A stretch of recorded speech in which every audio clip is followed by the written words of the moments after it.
তোমার চেহারায় ঢেল মারবে, বলে তোর মতো প্রেমিক আমার দরকার নাই। তুই আজকের দিনে একটা লাউয়ের ফুল দিতি, যদি একটা দুবলা গাছের ফুল আমার হতো, একটা ভেন্ডার ফুল হতো, তাতে একটা সেন্ট পেতাম। তোর এই দামি দামি ফুলের কি লাভ আছে? তো কাগজের ফুল, কাগজের ফুলের যেমন সেন্ট না থাকার কারণে কাগজের ফুল দিয়ে প্রেম হয় না, তদ্রুপ সিরাত না হলে আল্লাহ রাসূলের প্রেম পাওয়া যায় না। এই জন্য যার ভিতরে সিরাতে নবী আছে তার কাছ থেকে সুন্নতের সেন্ট বের হয়, ইমানের সেন্ট বের হয়। সুন্নত আর ইমানের কেরামের সেন্ট যার আছে সে জান্নাতি মানুষ।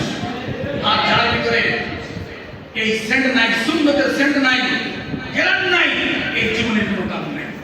সুতরাং আপনাদেরকে বলবো, আসুন আমরা সিরাতের নবীকে আদর্শ বানাই, নিজের জীবনকে নবীর সুন্নতের সেন্ট আর কেরামে মুক্ত করি, জান্নাতের পথে চলি।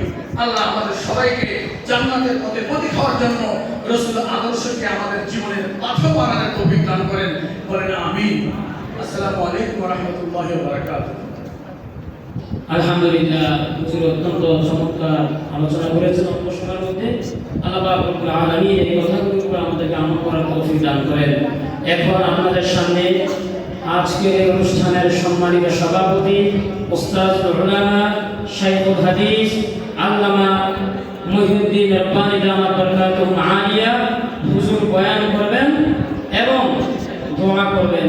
যেহেতু এশারের সময় চলে আসতেছে, আমরা অল্প সময়ের জন্য সকলে বসি। এখন আপনাদের সামনে অত্যন্ত গুরুত্বপূর্ণ বয়ান এবং আখিরি মুনাজাত পেশ করবেন আল্লামা মুহিউদ্দিন রব্বানী দামাত বরকাতুহু আলিয়া।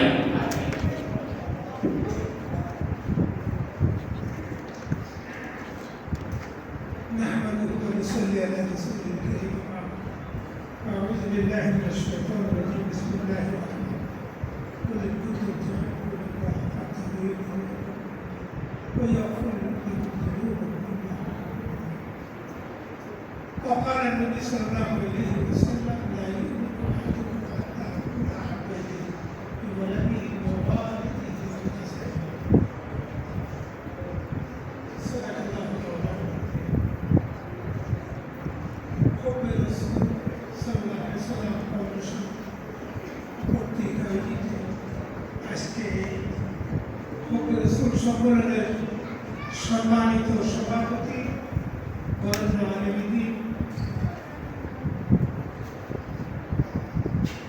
সাহিত্যিক লেখক মুহাদ্দিস আলামিন সাহেব সহ ওলামায়ে কেরাম, সামনে আমার ছোট ছোট ভাইয়েরা, আমার মুখাতব যারা, তাদেরকে কিভাবে আমি খেতাব করবো এটা